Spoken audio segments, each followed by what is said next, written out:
Welcome back to the second segment of NTV Exclusive on a Friday night. I'm your host, Abul Hasnath, and we have been talking about we've been talking about the American elections, Trump's victory. We touched on Brexit, which we're going to spend a lot more time on in this segment, and we're looking forward to speaking about what the future holds and possible Trump effects across Europe, across the world. I've got my guest, Adnan Bhai, who's a US political blogger, and who's giving us his insight and his research into what's gone on in the past year with all the votes. So going straight back into what we were talking about, obviously we looked at sort of the really what made Hillary lose it as opposed to what made Trump win it, and the fact that she's lost a lot of her, well, not her, but the Democratic Party itself, I should really say, forgot to focus on their key members, which in the previous election, you know, Obama did a marvelous job on and kept them with him. And so the surprising stats on sort of people that should never voted for Trump, 8% of black voters voting for Trump is just. It was just crazy, but you can see that they looked at the bigger picture.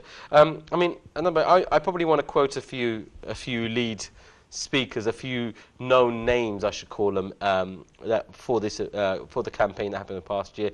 Noam Chomsky, he made a very straightforward and blunt and pretty much obvious statement saying that the voters of the US would be voting for the would be voting against the greater evil, and it would appear, as he even said, that Hillary is classed as the greater evil. But just sort of linking onto that, Slovak Zizek, who's sort of the is a leftist philosopher, and who's been criticized severely by Noam Chomsky, they came to a common ground because Slovak Zizek, he pointed out that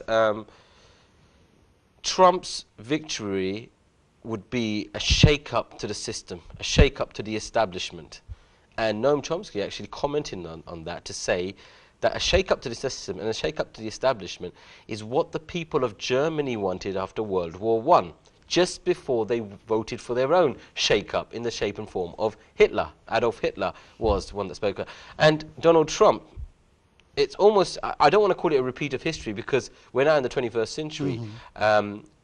I mean, what do we now look at this now? Has Trump actually mimicked or mimed the situation of Hitler, but used it to his advantage? Because he suddenly, after his election victory, there was a huge change in him. So many things he actually started to knock off, which he initially put down in his campaign and said. I mean, the funniest one is the Mexican-American border wall, which now is going to turn out to be a Harris fence. You know, a Harris fence which you can cut with tools and make a little box for you to squeeze through. But what do you say to that? Well, I think to a certain extent, those two well-known political scientists, they are right. It is a shake-up for America's system. It is a big blow for the establishment, as I said earlier. Also, at the same time, the way Donald Trump, the way he ran his campaign, in order to make sure that he proves in front of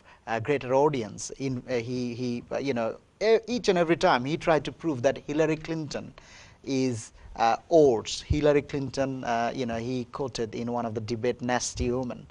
He always tried to correlate it what she did when she was a Secretary of State, the Benghazi incident, Clinton's foundation, her email, and all this sort of stuff actually played in favor of Donald Trump. And particularly the last month of October was really bad for Hillary Clinton, where all those damage actually happened. But to give certain credit to Hillary Clinton actually got more vote than Donald Trump. Hillary Clinton got about 2 million vote, 2 million more vote than Donald Trump. But in America it works differently. At the end of the day, it's all about electoral college, who got more electoral college, and that's how Donald Trump got elected. But also at the same time, first of all, Donald Trump was successful, successful in proving that Hillary Clinton is a greater evil. number one. And also at the same time, this is a shake-up for Australia, sorry, for America. Is a big blow for the America system. But then also at the same time, as you mentioned, we live in 21st century. Maybe what we have seen after First World War may not necessarily be the same this time. But what I assume is actually America will lose all its good friends, all his ally that he's been dealing with, doing trade with after Second World War, as for example Britain, France, Germany, many EU countries, then also at the same time Asia. If you look into Japan, Malaysia, Singapore, Australia, Canada, New Zealand.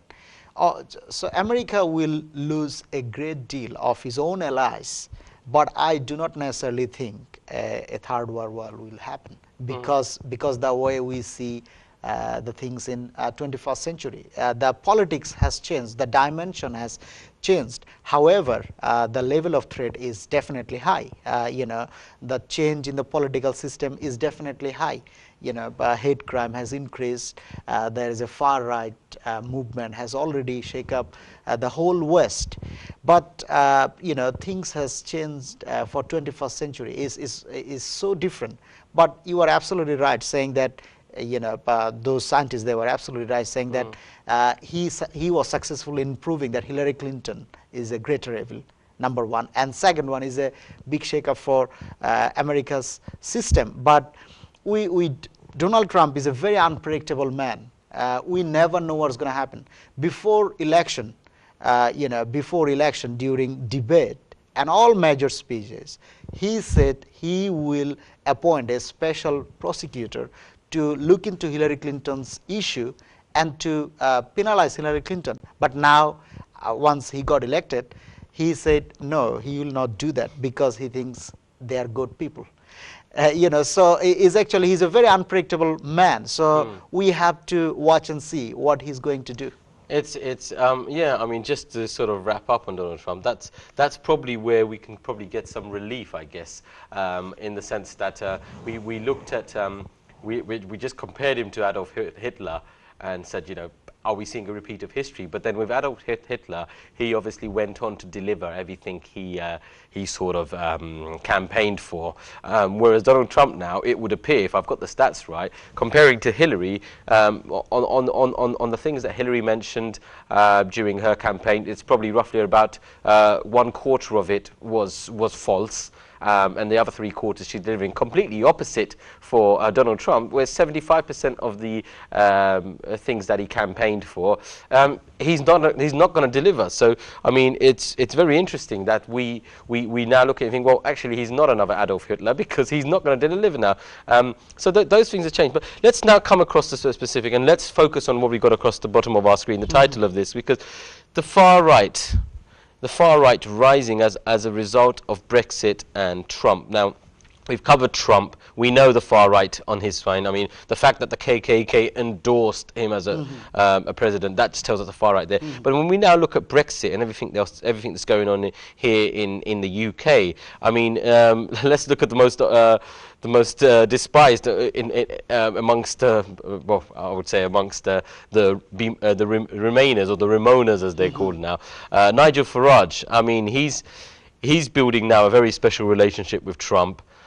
Trump made some really silly comment about having him as a U.S. ambassador, but ambassador to USA, to the USA, yes, of course. And yeah, I mean, we're now looking at a rise of the far right. Is there a risk, or not a risk, but is there a rise to it, and is there a concern? I definitely think there is a rise of far right in the name of national state democracy, and it just didn't start happening after Brexit. Of course, after Brexit, we have seen the hate crime has increased.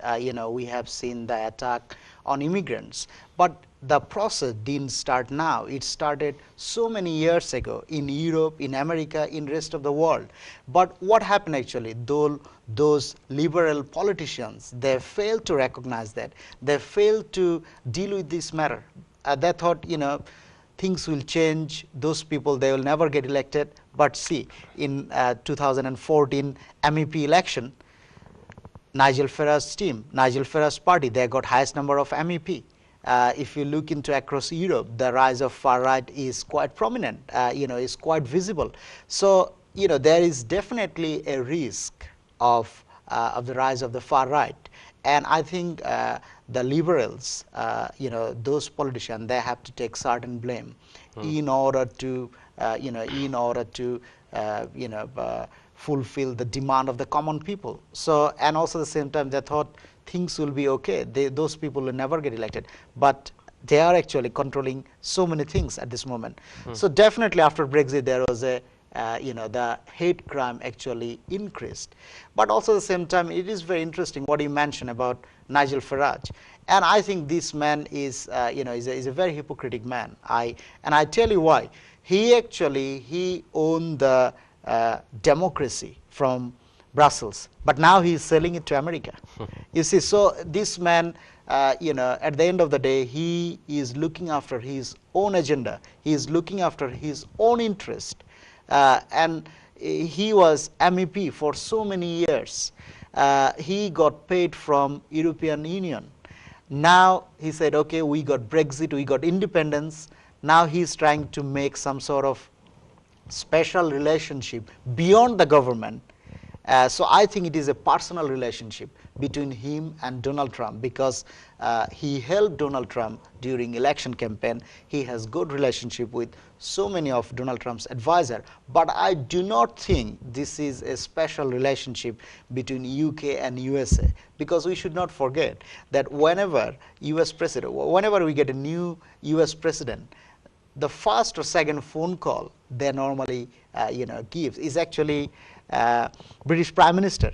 But this time British Prime Minister was number 9 in the call list of Donald Trump actually. So it doesn't prove a special relationship. But what Nigel Farage is doing, probably he will be losing his MEP job very soon, and he's trying to get another job. And it is very surprising that US president is endorsing one person to become UK representative to USA. So, which is very which is very surprising. That hasn't happened for at all. It didn't happen for many years, but when Kennedy family was in power, they had certain influence on who is going to become UK, UK ambassador, UK High Commissioner to USA. They had influence. This thing is not new, but the way Kennedy family, probably they had a little bit of influence who is going to represent Great Britain and Northern Ireland in America. But this time what we have seen is very surprising, is that US President-elect Donald Trump publicly endorsing Nigel Farage to become UK representative to USA. You can summarize it saying that he actually got his democracy back from Brussels, but now he's selling it to USA. It's shocking. There's one key story of news this week that we probably should do our best to mention as well. I mean, the Joe Cox murder that happened here in the UK. A very outspoken councillor, she was, or MP, sorry. MP. Yeah, she was a very well-spoken MP and spoke against the far right. And so when she was murdered a few months ago, the trial and the sentence that was passed recently, only 4 days ago, the sentence was passed, and her murderer, who was a known far rightist, got what do they refer to it as, a life sentence tariff, one of the rare tariffs. A life sentence normally equates to 25 years, but he's had the life sentence tariff, so it's his entire life he's going to spend in prison. The irony behind that, it was mentioned in the Daily Mail on page 30. Not given, but is this again a far right sort of rise? Well, this is I'm going to hold you on that. Yeah. We need to go for a quick break.